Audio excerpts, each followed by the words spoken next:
What's going on, guys? Welcome back to Gotti's Garage. In this video we're going to be doing something just a little bit differently, and we're going to start this car so you guys can hear like what it sounds like and the turbo whistle and the little blow off sound that it kind of makes that got me really excited to actually make this video. And I hope you guys are actually excited too. Now we're doing something a little different. I'm not going to put this clip at the end of the video or in the middle of the video to kind of try to force you guys to watch the whole. I'm going to trust that you guys are going to watch this whole video. Give this video a thumbs up. If you haven't already, hit that subscribe button because we're almost 3,000 subscribers. 5,000 is my goal for the end of the year. So if you haven't subscribed yet, please do me a favor and hit that subscribe button. So I guess let's go ahead and start this car. Then I'm going to show you after I start the car. Hopefully you guys can still see my face. So I'm going to show you guys after I start the car what I'll have going on and stuff, because I haven't got a fuel cell yet. I kind of just rigged something up, and I'm excited to show you guys that, you know, after you guys see this. So enjoy.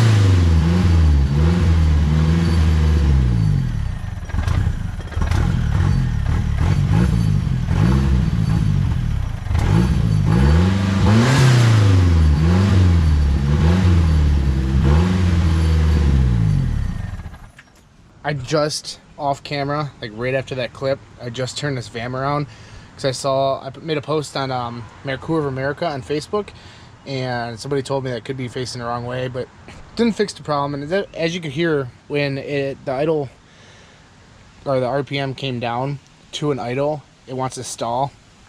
It does that because of this VAM. I don't know if I have to reset something or if I have to get a new one, but with it unplugged, it doesn't stall, it idles, but it runs really rough. With it plugged in, it runs clean up top, but as soon as it gets down to the bottom, it dies. So still gotta figure out some little bugs on this. But yeah, that's the reason why that, you know, it keeps dying.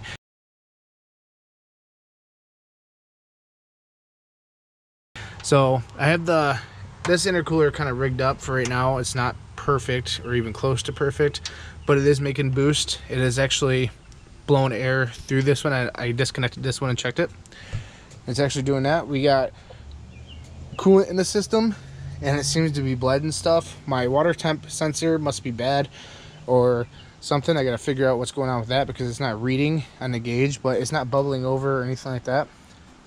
We are still waiting on the clutch cable that's coming in this Thursday. So when you guys are seeing this video, that should be added into this video, and hopefully we can actually see the car running and driving. Well, driving, you saw it running. My interior is still taken apart a little bit, but it starts right up. Just try to get some interior.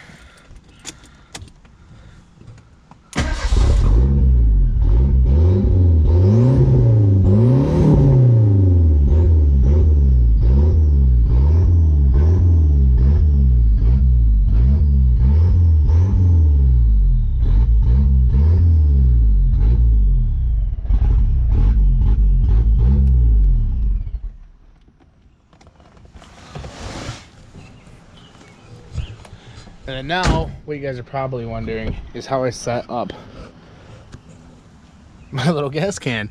So this is a supply, this is the return. I just have them both stuck in here, zip tied so the lines can't come out.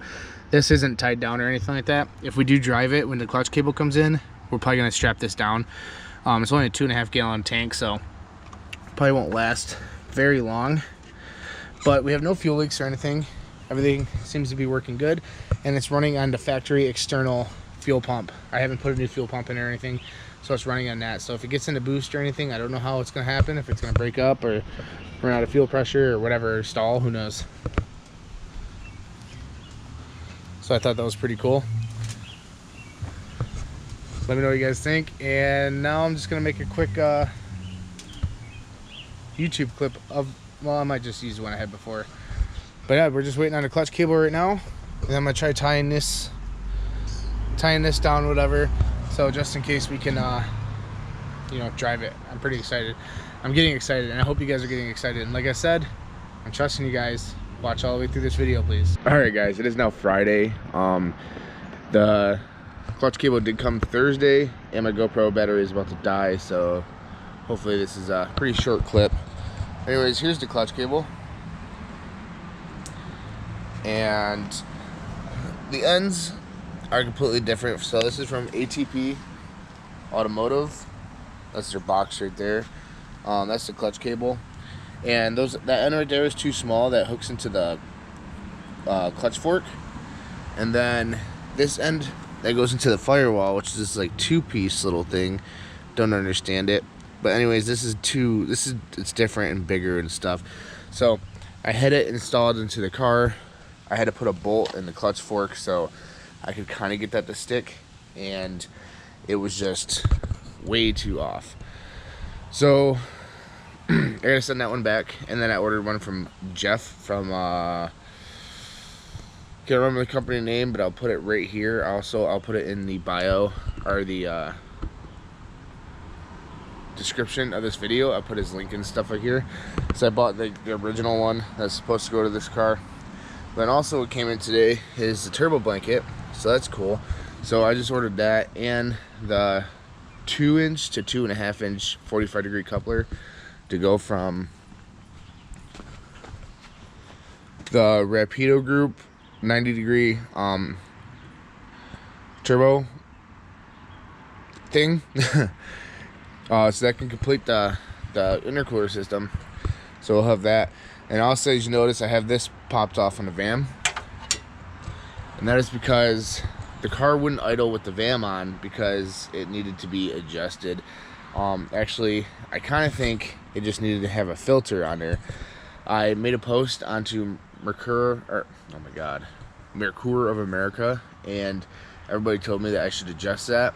Now, when I did adjust that, I noticed after I adjust it, if I put my hand up closer to like right here towards the end, it would actually run. That's because it actually does need some back pressure. It needs a filter on there and stuff because there's a little flap in there that is actually pulled by the suction or the vacuum of the turbo, and that's how it determines idle and stuff like that. And if I would have known that, I wouldn't have taken all that apart. I would have tried that first. But since I did do that, now we have to adjust this to get it to run right. I did buy a little filter or whatever. I don't know, it looks pretty good, I think. But yeah, so there's that. So I'm gonna go ahead and install this turbo blanket onto the turbo right now. I'm gonna throw you guys on a charger really quick so it doesn't die while I do that. But then I'll set you up on a tripod. You guys can watch me put the turbo blanket on there, see how it looks and stuff, because like I said, I want to protect the battery and all that stuff. And then we'll try messing with the idle a little bit, try to get it to idle correctly, and you guys can kind of hear it start up a little bit better. So alright guys, so this is a T3 turbo blanket that I got off Amazon. I'll put a link in the description in case anybody wants to get one for their Merkur or whatnot.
So what do you think about that?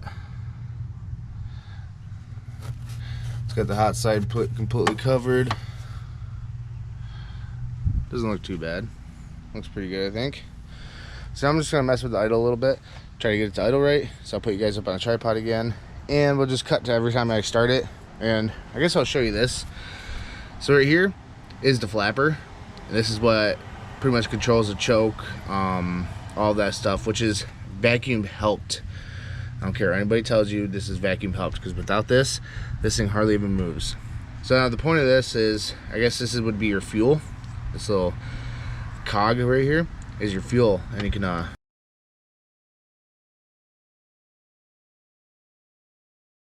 move it. Which is weird, this isn't even clipped in. Might have to tighten this. But so the looser it is, the easier this is to move, which then it starts dancing around and it's hard to kind of keep at a certain idle, and sometimes it bottoms out right here and dies completely. And you go like this, you tighten it, it's the harder it is to open it up. So it has to be in a perfect sweet spot. And then I read, take a voltmeter and hook the red up to this one, and or maybe, yeah, this one, and then the black to the last one, and you're supposed to read 0.246 volts. I can only get 0.25, so that's like bottom on mine is 0.25. It's like 0.256 or something like that. So yeah, I don't know, still trying to figure this one out, but I'm gonna mess with it a little bit more.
So pretty much I just gotta keep messing with that. So I got it to come down a little bit more of a throttle blip to stop it from crashing on there. But idle is definitely higher. I just don't know how high because my tack isn't working. So I gotta look at some diagrams. So if anybody knows anything about the tack, go ahead in the comments below and say something. I'm assuming, you know, I don't actually know what it reads from, so not right now, but I had to look in the book for that. But if you guys know, let me know. And here's a little update. So it's really close, just waiting on a clutch cable and everything should be good to go in motion. We're still using the gas tank, like I said. We have to go with the fuel cell, but for right now it runs and everything, and we just had to finalize that. Let me know what you guys think, and hit that subscribe button. Sorry, there's a caterpillar right there. Look at that. Look at that. Dude, it's like right there. Ew. Anyways, hit the subscribe button, give this video a thumbs up. Let me know in the comments below what you think, and you guys stay different.